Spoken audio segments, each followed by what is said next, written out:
বন্ধুরা, আপনারা এতক্ষণে হয়তো সবাই জানেন যে কলকাতা হাইকোর্ট 2016 স্কুল সার্ভিস কমিশনের পুরো প্যানেলকে বাতিল করে দিয়েছে, যেটা সর্বসাকুল্যে 25,000 চাকরির সমান। এই নিয়ে আমরা অনেকে অনেক আলোচনা করব, ভিডিও বানাবো, অনেক কিছু বলবো, কিন্তু যেটি আসল কথা হলো, আমার এক বন্ধু ফেসবুকে পোস্ট করেছে একটি গোটা প্রজন্ম শেষ হয়ে গেল।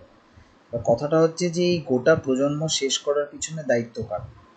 শাসক দল বলবে যে বিরোধী পক্ষের চক্রান্ত, বিরোধী পক্ষ উইথ প্রুফ বলবে যে হাইকোর্টের ডিসিশন, যেটা সুপ্রিম কোর্ট থেকে ফেরত এসছে ক্যালকাটা হাইকোর্টে, যে এতে প্রমাণিত যে এতে শাসক দলের চক্রান্ত এবং শাসক দল এতে পুরোপুরিভাবে ইনভলভ। তা এরকম আমাদের দেশে অনেক রকমেরই ইলেকটোরাল পলিটিক্সে বিভিন্ন রঙের পার্টি বিভিন্ন সময় যারাই আসে শাসনে, বিভিন্ন রকমের স্ক্যাম হয়েই থাকে। আজ আমরা শাসক দল পশ্চিমবাংলা তাদের বিরুদ্ধে ঘোষণা করব যে তারা দুর্নীতি করছে, যেটা করছেও, কিন্তু যারা বিরোধী পক্ষ তারাও কি বুকে হাত রেখে বলতে পারবে যে দুর্নীতি তাদের সময় হয়নি? বলা মুশকিল। কিন্তু যেটা মেন বক্তব্য হলো যে কলকাতা হাইকোর্ট আজকে অভিজিৎ গঙ্গোপাধ্যায় বাবু যাওয়ার পর আবার একটি এরকম ঐতিহাসিক ডিসিশন দিল, কিন্তু যারা চাকরি পেয়েছিল হাইকোর্টের অর্ডারে এবং যারা ন্যায্য চাকরি প্রাপক, তাদের আবার লড়াই করতে হবে হয়তো।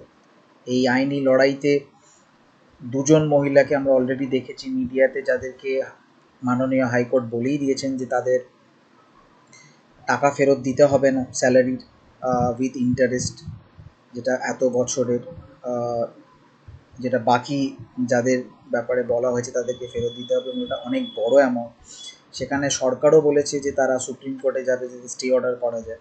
তো কী হবে না হবে আইনি মারপ্যাচে সেটা তো পরের ঘটনা। আমাদের দেশে আইনি মারপ্যাচ, আমাদের দেশের যে আইনি প্রক্রিয়া অনেক লম্বা এবং অনেক বড়, এবং বছর কেটে যায়, মানুষ চলে যায়, কিন্তু আইনি প্রক্রিয়া বন্ধ হয় না। কিন্তু ভোটের এই মরশুমে যেখানে আমরা দুর্নীতি নিয়ে পশ্চিমবাংলা বা ভারতেও দুর্নীতি নিয়ে যেখানে আমাদের কথা কম হয়, কেন আমরা দুর্নীতিগ্রস্ত দেশে যে মানুষ, আমরা সেটাকে মোটামুটি নিজেদের মজ্জাগতভাবে মাথায় ঢুকিয়ে নিয়েছি। তো এই পার্টটাতে আমি এটুকুনি বলতে পারি যে আমাদের দেশে পশ্চিমবাংলার এরকম দুর্ভাগ্যজনক অবস্থা যেখানে শিক্ষামন্ত্রী জেলে, স্কুল সার্ভিস কমিশনের পুরো প্যানেল বাতিল, স্কুলের বাচ্চারা সরকারি স্কুলে এমন লোকেদের কাছে পড়ছে যারা সাদা খাতা জমা দিয়ে এসছে, সবাই না হলেও মোর দ্যান 90%, যারা হয়তো নিজেদেরই শিক্ষাগত যোগ্যতা নেই। তো এই জন্যে আমাদের যে আগামী প্রজন্মের যে কী পরিস্থিতি দাঁড়াবে সেটা ভাবলেই গা শিউরে ওঠে। তাই যা করবেন, ভোট দেবেন, যাকে দেবেন আপনার ব্যক্তিগত অধিকার, ভেবেচিন্তে ভোট দেবেন। দেশের ভবিষ্যৎ অনেকভাবে অনেক জায়গাতে আমাদের কঠিন পরিস্থিতির সম্মুখীন হতে হবে, এবং হতে হচ্ছেও সাধারণ মানুষ হিসেবে।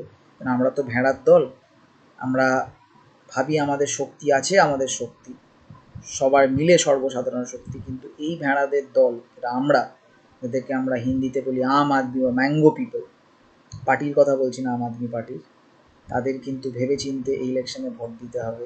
তাই আপনারা কিন্তু ভেবেচিন্তে ভোট দেবেন, যাকেই দিন নিজের বুকে হাত রেখে প্রশ্ন করবেন সত্যি কি মনদের মধ্যে এরা একটু হলেও ভালো কাজ করবে, তবেই ভোটের দিকে এগিয়ে যান। আচ্ছা, এই বলে এখানে শেষ করছি।